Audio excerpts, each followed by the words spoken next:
الله أكبر الله أكبر الله أكبر الله أكبر الله أكبر الله أكبر الله أكبر الله أكبر الله أكبر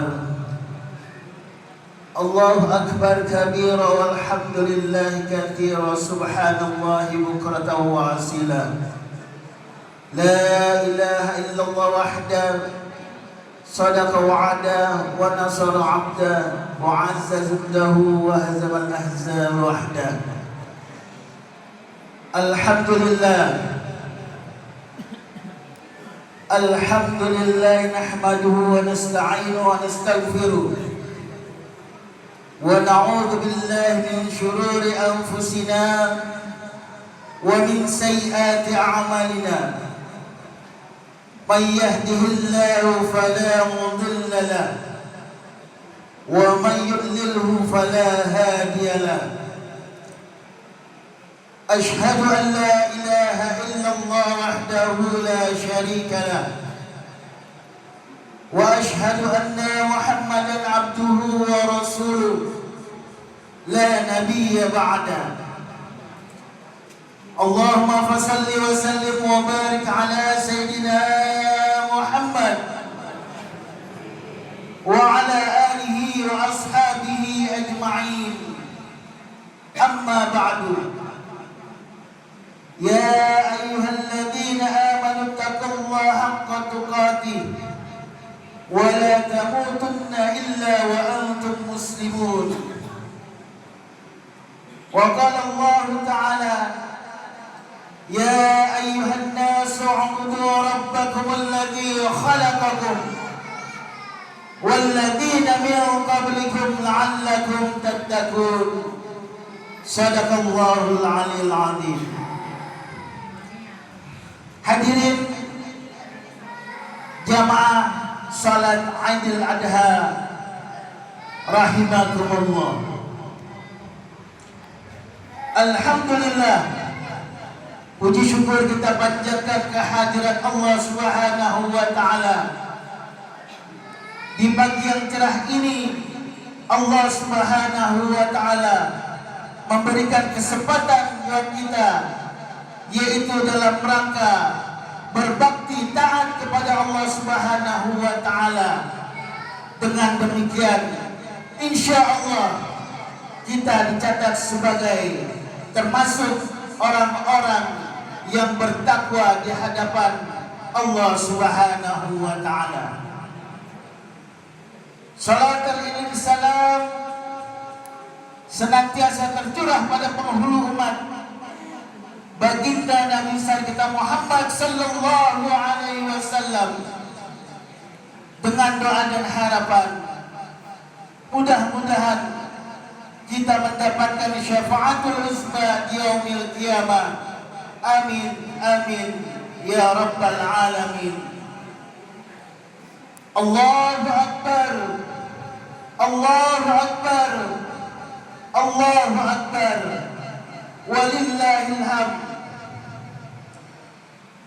Tiada kata yang patut kita ucapkan pada pagi hari ini kecuali syukur alhamdulillah kepada Allah Subhanahu wa taala, karena kita masih diberikan kesempatan oleh Allah Subhanahu wa taala untuk sujud di musala yang tercinta ini. Dengan senantiasa kita bertakwa kepada Allah Subhanahu wa taala, kita mendedikasikan diri kita untuk patuh taat kepada Allah Subhanahu wa taala, menjadikan makhluk yang tetap eksis baik hidup di dunia ataupun hidup di akhirat nanti. Hadirin jamaah salat Aidul Adha yang dimuliakan Allah Subhanahu wa taala. Bulan Zulhijjah merupakan salah satu bulan yang dimuliakan Allah Subhanahu wa taala. Seperti Rasulullah sallallahu alaihi wasallam bersabda, "Ma min ayyamin al-amal salih fiha ahabbu ila Allah fi hadhil ayyam." Rasulullah sallallahu alaihi wasallam bersabda, tidaklah dari hari yang ketika kita melakukan amal soleh di dalam hari tersebut kecuali Allah cintai, lebih mencintai orang tersebut, yaitu di 10 hari pertama di bulan Zulhijjah. Kenapa demikian?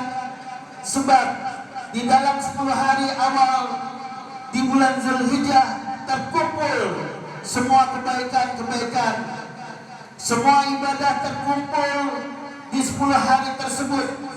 Bukan hanya salat, bukan hanya zakat puasa, bukan hanya sedekah, akan tetapi Allah Subhanahu wa taala menjadikan di bulan Zulhijjah tersebut orang berbondong-bondong berkumpul di Arafah. Allah Subhanahu wa taala banyak mengampuni ketika berada di hari Arafah, seperti Rasulullah sallallahu alaihi wasallam bersabda, "Ma min yaumin akthar fihi ayyu'tiqallahu 'abdullah minan nar." Tidaklah di hari ini, yaitu Allah Subhanahu wa taala banyak melepaskan atau banyak mengampuni hamba-hamba Allah Subhanahu wa taala terbebas dari api neraka, yaitu min yaumil Arafah, ketika di hari Arafah. Inilah salah satu kebesaran yang Allah berikan kepada umat Nabi Muhammad sallallahu alaihi wasallam. Ketika di hari Arafah Allah Subhanahu wa taala membebaskan kaum muslimin dari api neraka. Itulah yang Rasulullah sallallahu janjikan kepada umatnya. Mengapa 10 hari di bulan Zulhijjah tersebut merupakan hari yang telah Allah cintai, lebih Allah cintai ketimbang hari-hari yang lain? Karena di hari 10 hari tersebut Allah Subhanahu wa taala banyak membebaskan kaum muslimin dari api neraka. Itulah salah satu kelebihan yang ada di bulan Zulhijjah. Tidak hanya itu, ternyata di bulan Zulhijjah ini Nabi Ibrahim alaihissalam mencontohkan kepada kita ketika Nabi Ibrahim ingin menyembelih anaknya Nabi Ismail, seperti diabadikan dalam Al-Quran. A'udzubillahi minasyaitonirrajim. Bismillahirrahmanirrahim. Ya bunayya inni ara fil manam. Kata Nabi Ibrahim, hai anakku, aku melihat dalam mimpiku, yaitu ini udhibuka, aku menyembelih engkau ya anakku. Fanzur, maka perhatikan, maka taro, dan apa pendapatmu, kata Nabi Ibrahim. Lalu Nabi Ismail beliau menjawab, ya abati, wahai ayahku, wahai bapakku, i'mal, lakukan matu'mar, apa yang telah diperintahkan oleh Allah Subhanahu wa taala. Satajuni insyaallah min sabirin. Insyaallah engkau akan mendapatkanku, kata Nabi Ismail, termasuk orang-orang yang bersabar di hadapan Allah Subhanahu wa taala. Inilah contoh yang diabadikan di dalam Al-Qur'an, bagaimana seorang anak begitu sabar ketika seorang ayah diperintahkan untuk menyembelih, bahkan Nabi Ismail berdoa supaya termasuk orang-orang yang sabar. Mudah-mudahan pada contoh ini mendapatkan pelajaran buat diri kita masing-masing, buat keluarga kita masing-masing, sehingga kita mendapatkan keberkahan fid dini wad dunya wal akhirah.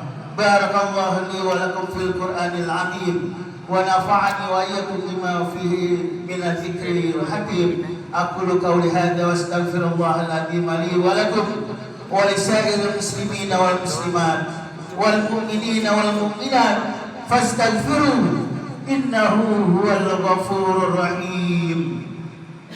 Allahumma salli ala